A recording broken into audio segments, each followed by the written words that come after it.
Ni itangazo ryihutirwa rireba abanyarwanda mwese mutuye mu gihugu cy'u Rwanda. Iri tangazo mwese nk'abanyarwanda rirabareba.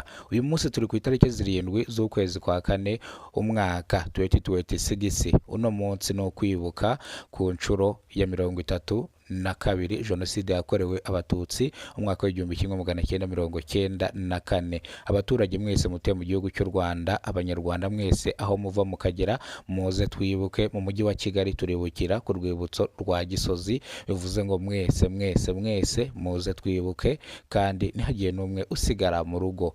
Ndetse mwese nk'uko guverinoma y'u Rwanda ibivuga cyangwa nk'uko iba yabibwiye abaturage kandi ikanakangurira abaturage, bivuze ngo umuntu wese utabimenye cyangwa utarabimenya, bivuze ngo nimba ufunguye iyi sheni none ahangaha, itegure none ahangaha uze twibuke Jenoside yakorewe Abatutsi hano ku rwibutso rwa Gisozi. Ntusigare mu rugo nyaboneka, rwose urasabwa kuza, ukaza rwose n'umutima mwiza cyane. Bivuze ngo rero ni itangazo ritugezeho none ahangaha. Reka dukomeze.